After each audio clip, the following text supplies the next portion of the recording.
አባታቸው ነው ብለሃል። የስ አባታቸው መሆኑን ተቀብያለሁ። መጽሐፍም ስለሚናገር ማን የወለዳቸው? ከየት ነው የተወለዱት?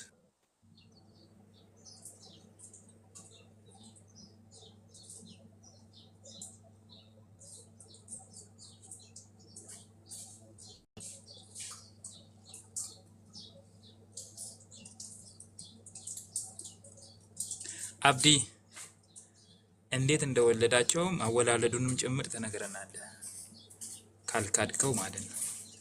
ራስን እንግዲህ እኔ ስናገር አንተ ጫን እንደለ የፈለግከው ችግር ለማብሽር አለው አልወጣም እኮ እኔ በስራ ላይ ስላለሁት ነው። እረዳለሁ፣ ችግር የለውም። እንዴት እንደወለዳቸው ንገረኝ።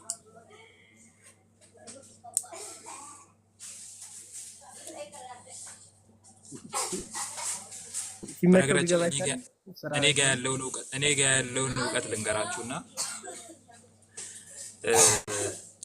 ሰይጣን ኢብሊስ የተባለው አንድ እግሩ ላይ የወንድ ብልት አለው፣ አንድ እግሩ ላይ የሴት ብልት አለው እና በአንድ እግሩ አንድ እግሩን ወሲብ እያደረገ እንቁላል ይወልዳል።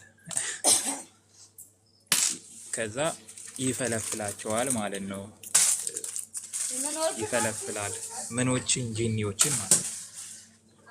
ራሱን በራሱ አንድ እግሩን ከአንድ እግሩ ጋር ወሲብ አድርጎ ሁለቱም ጾታ በአንዱ ላይ ስላለ ማለት ነውና ራሱን በራሱ ወሲብ አድርጎ ጂኒዎችን ይወልዳል ማለት ልጅ ይወልዳል። ይሄ የእስልምና መጽሐፍት የሚናገሩት እውነት። ኦኬ ማጣው እሺ Please, baita asablif ek pratia baita asablif. ኩፑር ይሰማል። ያ ቀጥል። አባታቸው የሆነው እንዴት ነው ልጆችን የወለደው?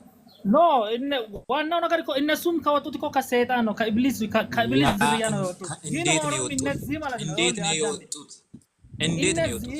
አማኝ የሆኑት እንዴት ወጡ? መሰረቱን አስይዘኝ። ያኛው ዋናው ነገር ምን መሰለህ? እንዴት ወጡ? እንዴት ወጡ? ያ አይደለም ጥያቄ። ተናገር፣ መጽሐፍህን ተናገር። አማኝ የሆኑትም አሉ፣ ካዲም አሉ ነው። አትፍራ፣ መጽሐፍህን ተናገር። እንዴት ነው የወጡት? ያው አዳምጥ፣ እንደምንም ሆኖ ይውጡ። ያ አይደለም እኮ ፖይንቱ። ኖ ተናገር፣ አትፈርበት፣ ተናገር። ከወጡበት የተፈጠሩትማ ከኢብሊስ ነው። ገብቷል አይደለም? ከኢብሊስ ተፈጠሩ። በምን አይነት መንገድ?